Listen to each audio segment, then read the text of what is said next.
Howdy folks, I'm Heroic Custonia, haplessly haranguing harrowing heretics. I'm Amber. And here are more harrowing heretics for us to harangue, so let's get started on that. Alright folks, and our first letter is titled, Am I a Jerk for Leaving a Friend to Use Google Translate After He Complained About My Free Translation Work? So, a guy I know from a local hobby group, let us call him Matt, is trying to launch some indie tabletop game project. He has been hyping it up for months. A few days ago, he texted me out of nowhere, knowing that I lived in Germany for 5 years, and I speak the language fluently. He asked if I can translate his core rulebook and some lore cards into German because he wants to pitch it to some small European publishers or whatever. I usually charge actual money for localization work because it takes hours to make things sound natural and not like a robot wrote it. But since it was a hobby thing and he seemed desperate, I told him that I would take a look. He sends over about 15 pages of text. It was a complete mess, full of weird idioms and specific fantasy jargon that does not translate directly. I spent my entire Tuesday evening fixing his terrible phrasing and adapting the technical terms so they actually made sense to a native speaker. I finished it around 2 a.m. and I sent it over and I went to sleep.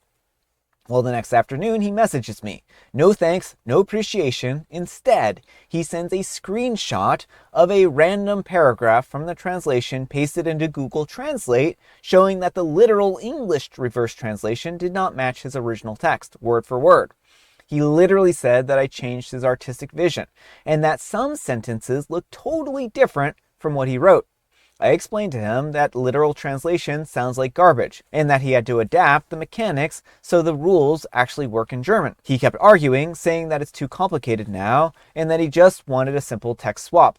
Then he says, and I quote, that he could have just used a free online tool if he wanted something that did not match his exact words. So my help was kind of a waste of time. That absolutely broke my patience. I told him that since he is an expert in localization now, he can do the rest himself. I deleted the shared drive folder with the completed files before he could download the full version.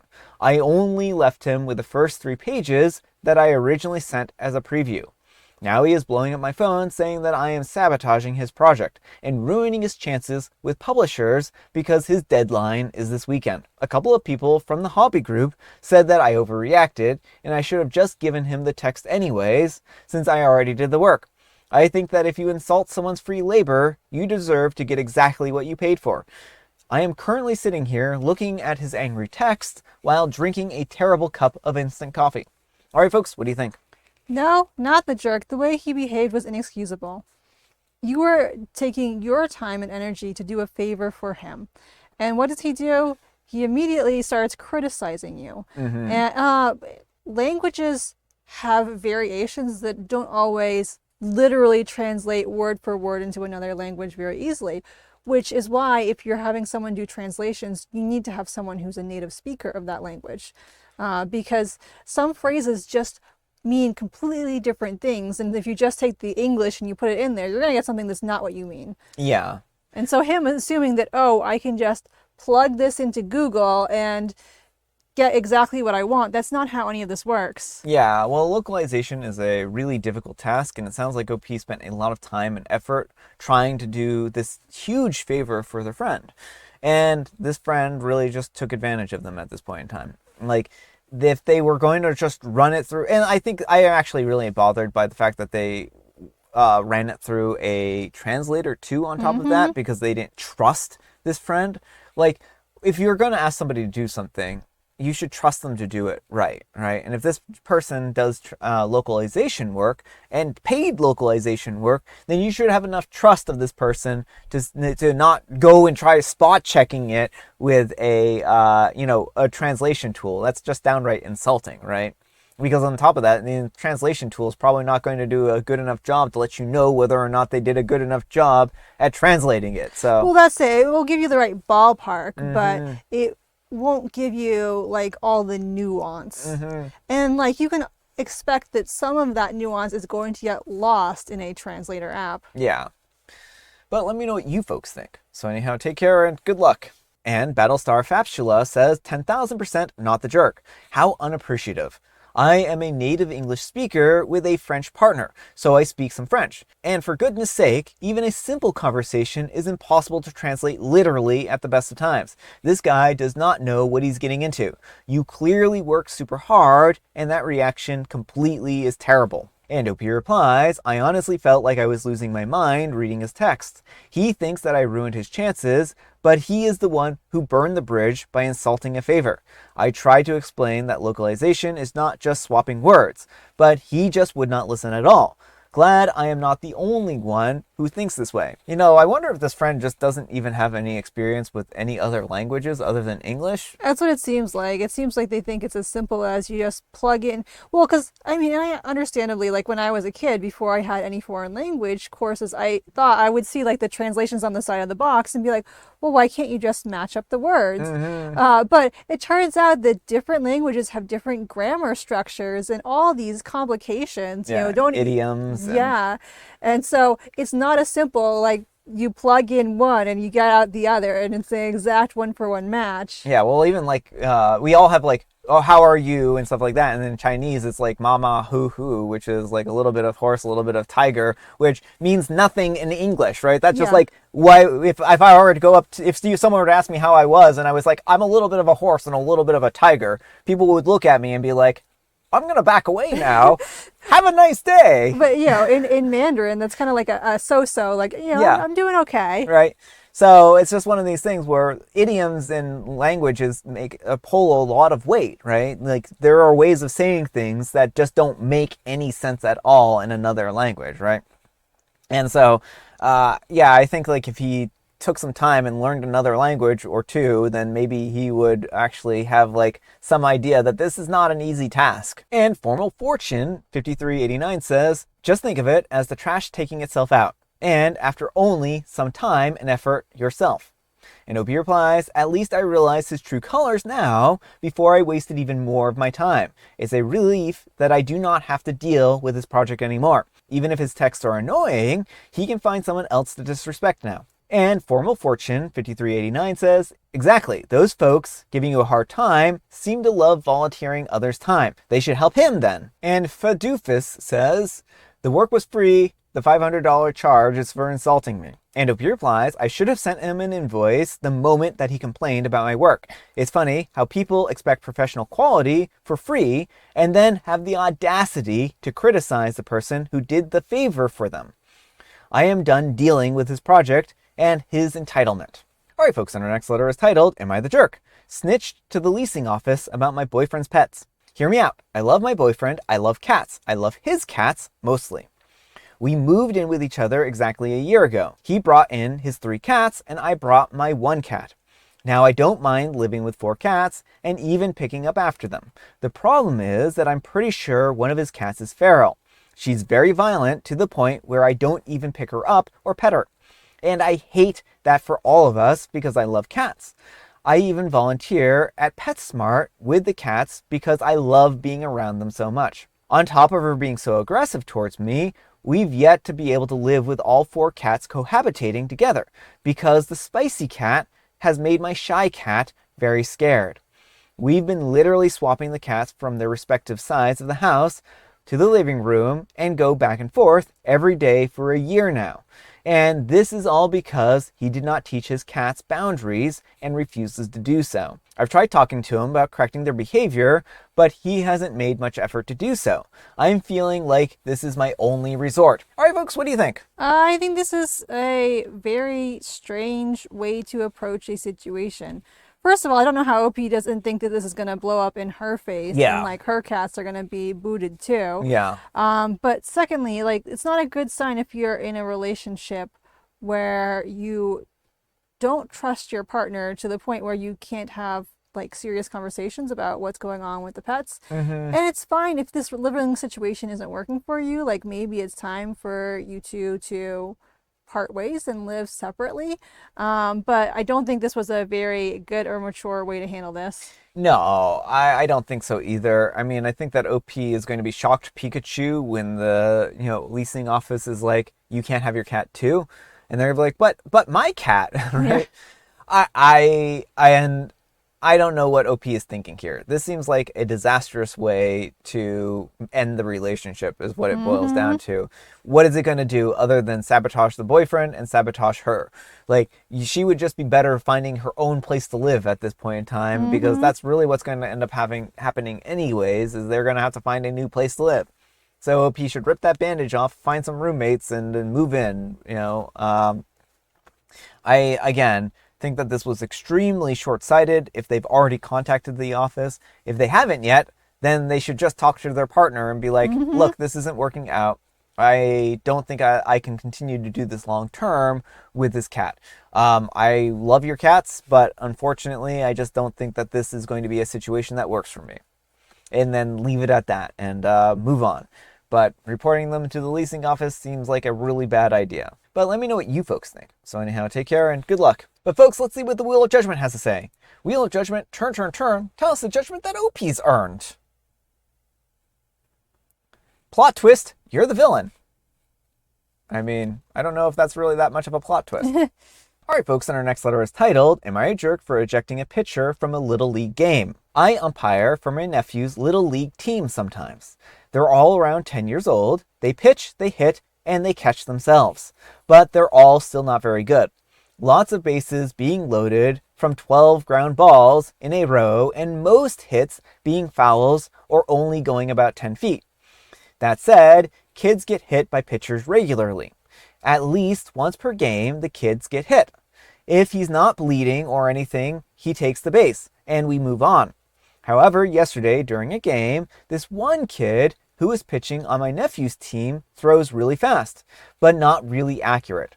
In the course of the game, every batter he pitches at either gets hit or nearly got hit. He hit one kid in the leg, no big deal. He took a base. Then a few batters and multiple close calls later, he hits another kid.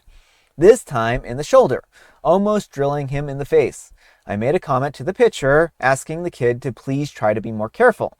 Then the coach came over and shamed me for it, telling me, you're going to make him feel bad. He's trying his best. I'm aware that these are children, and none of them are trying to hurt each other, but still. Next batter, everything is fine. He gets a base after 2 strikes and 4 balls. Then the batter after him. We get one pitch right down the middle, and the next pitch hit the kid hard. Batter saw it coming at him, and he turned away, and it hit him square in the back. It made a cringe-inducing thud, and he dropped to a knee and started crying immediately.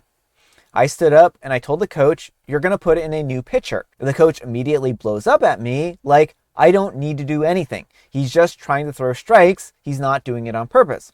I don't care if it's an accident. He hit 3 kids in this game alone and almost hit every other batter so far. I have to think about their physical well-being, not just the kids' feelings. Well, we argued for a couple minutes, and I eventually said that I would just disqualify them if they refused to switch pitchers, which I don't really have the authority to do, but oh well. And he gave in and switched the pitcher out. Well, I felt bad because the kid started crying. He sat out the rest of the game, and he didn't hit or anything like that. And I know he wasn't doing it on purpose, but clearly he needs more practice before he knocks someone's teeth out. Or just don't have him pitch. The coach yelled at me, the kid's dad called me a jerk, and one guy in the crowd called me a jerk. And even one of the parents on the other team told me that maybe I should have just let it go. So am I the jerk here? I don't think that I am, but maybe I was over-exaggerating since it was just a little league game. All right, folks, what do you think? Not the jerk, and you're definitely not exaggerating. I mean, health and safety is paramount. The point is that, while it's disappointing for the kid that he cannot pitch, he does not have the skills needed to do so in a way that's not hurting people. These kids who are getting whacked so hard, they're crying and falling over. It's understandable that sometimes kids will get hit in sports, but this is taking it to a whole nother level, and he has actually become a danger. Yeah, I mean, I have a hard time. I mean, I certainly I know the kids kind of expect some level of getting hit or something like that, and sometimes that happens in baseball, right? But if this pitcher is so unreliable that they are hitting multiple batters, then I mean, I think at a certain point there needs to be a rule on the book that if you hit have 3 batters that you hit or something like that, then you get pulled or something like that. I thought there was even rules in baseball about this, but I don't know for sure, right? I think that OP made the right call. They saw that this was a danger to other people, and they said, look, the kid, if he continues to hit people, then he's going to be pulled from the game, right? Yeah. Well, and like there are some injuries that are very hard to like undo. Like if a kid gets a skull fracture or gets teeth knocked out, like it's bad that kids get hurt, but they could be worse, and you cannot take those kind of risks. Yeah. And I think like this hopefully will motivate the kid to do a better job in the future, right? Like if they will sit down with a coach and the coach will sit down with him and they'll, throw, balls through a tire, multiple times until they finally get it right. I think that's going to be a lot of practice and a lot of work for the kid. But, if he's serious about this and he wants to do a good job at playing the game, then he needs to be, take the time and practice and get good at the skill. So I think this is an important lesson for him, and I think that this is an important lesson for the coach as well. But let me know what you folks think. So anyhow, take care and good luck. And Apple Kid 1259 says, coach should have been ejected, plain and simple.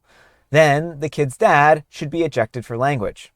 Normal Height 8577 says, agreed. If the coach had handled the situation better, for example, followed the umpire's ruling immediately with tact, the kid's parents wouldn't even be upset.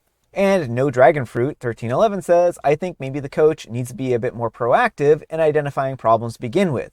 This shouldn't have come down to the official review. If your pitcher hits 3 batters, you pull him. And Delicious Cash 3905 says, not the jerk, he's trying his best is not a valid response to a child getting hit hard enough to drop to one knee and cry. Safety first and always. And Keiki Cookie says, agreed. This one is on the coach for not having a plan to rotate the kid into a different spot. You get these coaches sometimes who think that they are coaching a much higher level of competition than they are. And Radiant Zucchini 526 says, as a former Little League player agent and a mom, not the jerk. As the ump, you are in charge of the field. And if something isn't safe, you have a duty to step in and protect everyone. The coach should have pulled the kid on his own. I have never seen a coach keep a hazard like that on the mound. All right, folks, it is tea time. Grab your beverages of choice. I've got some tea right here, and Amber, she's a joke. Why are pigs bad drivers? Well, because they have got hooves and not fingers. And so, like, have you ever tried, like, driving a car with just your fists? I mean, I imagine it would be that much worse if you had hooves. Plus, like, if you were talking about, like, a big pot-belly pig, then I doubt they're going to fit in the driver's seat, and like they're gonna be like practically like a sausage in there, right? No pun intended, of course. And if they're like a little tiny pig, then they're not gonna be able to reach the pedals, right? And so there's gonna need to be like 2 pigs down there to control the brake and the gas. And so I would say those are all pretty good reasons why pigs are bad at being drivers. Because they hog the road. Probably that too. And I have Mega Mint. And folks, today is a very special day. It's Language Day. So if you have a language that you've been trying to learn, go and learn it and celebrate that way. All right, folks, that's all the time we have for today. Thank you so much for watching. Happy Manic Monday, folks. I hope your Monday is off to a great start. Amber, we need some kind of moral advice and or guidance, and please have it on crying in baseball. You should try to play in your baseball game so that there is minimal crying involved. There's no crying in baseball, Amber. There's no crying it's perfectly in valid. baseball. It is perfectly valid to cry if you are hurt or upset. There's nothing wrong with that. But if kids are getting physically injured, you gotta put in someone else. Tom Hanks would disagree. But thanks so much for watching, and we'll see you all tomorrow. Bye.